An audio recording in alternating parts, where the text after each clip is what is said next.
राष्ट्रवादीचे शिरूरचे खासदार अमोल कोल्हे यांनी अजित पवार यांची थेट चॅलेंज दिलेला आहे। अमोल कोल्हे यांच्या विरोधामध्ये तगडा उमेदवार देणार आणि तो निवडून सुद्धा आणणार असं अजित पवार म्हणालेले आहेत। अमोल कोल्हेंनी सुद्धा अजित पवारांचं आव्हान स्वीकारलंय। या निमित्तानं राज्याच्या राजकारणामुळे अजितदादा विरुद्ध अमोल कोल्हे असा संघर्षाला सुरुवात झाली आहे। ही जागा मी महायुतीचा उमेदवार निवडून आणून दाखवणार।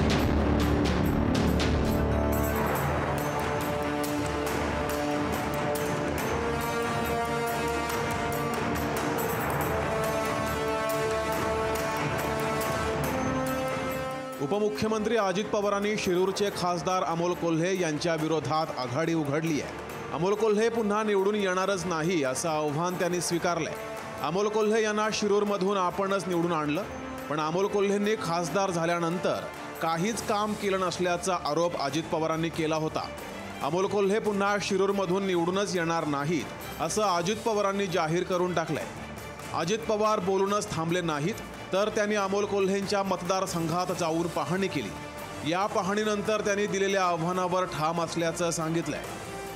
दादा, काल तुम्ही अमोल कोल्हेंच्या बाबतीत वक्तव्य केलं, सारखं त्यांची प्रतिक्रिया आलेली आहे। असू द्या, एक मिनिट, त्यांची प्रतिक्रिया त्यांना लखलाप। मी काल सांगितलेलं ते माझं फायनल। अजित पवार यांनी दिलेलं आव्हान अमोल कोल्हेंनी कालच स्वीकारलं होतं। त्यानंतर आजही अजित पवारांनी टीकेची तोफ डागल्यानंतर अजित पवारांनी आव्हान उभं करणं गौरव समजतो असा टोलाही कोल्हेंनी लगावलाय। अहो, मी खूप सर्वसामान्य मध्यमवर्गीय कुटुंबातला व्यक्ती आहे, त्यामुळे इतक्या मोठ्या नेत्यांनी मला आव्हान देणं हा मी माझा गौरवच समजेल ना। आणि त्यामुळे आमचे दादा नेते होते आणि त्यामुळे त्यांच्यावर काउंटर रिॲक्शन देणं हे माझ्यासारख्या लहान कार्यकर्त्याला शोभणार नाही।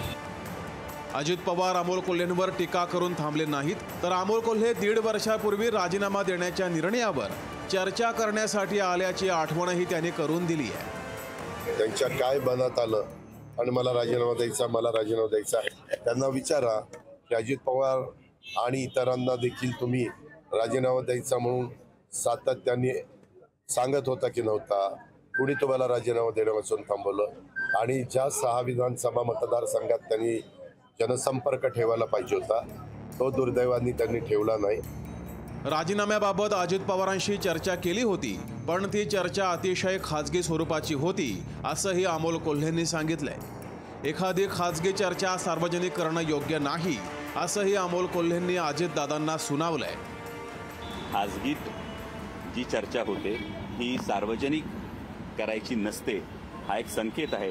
त्यामुळे आपण ज्या गोष्टी म्हणतात, माझ्या वरिष्ठ नेत्यांबरोबर जर मी खाजगीत काही चर्चा केली असेल तर त्यांनी जरी ती काही प्रमाणामध्ये सार्वजनिक केली असली तरी माझ्यासारख्या लहान कार्यकर्त्यांनी ती खाजगीतली चर्चा सार्वजनिक करणं योग्य ठरणार नाही। अजित पवारांनी थेट अमोल कोल्हेंना अंगावर घेतलंय। ज्यांच्या विरोधात अजित पवार जाहीर भूमिका घेतात त्यांना ते सोडत नाहीत, त्यामुळं यापुढचा काळ अमोल कोल्हेंसाठी अग्निपरीक्षेसारखा असणार आहे। अमोल धर्माधिकारीसह ब्युरो रिपोर्ट, लोकशाही मराठी, पुणे।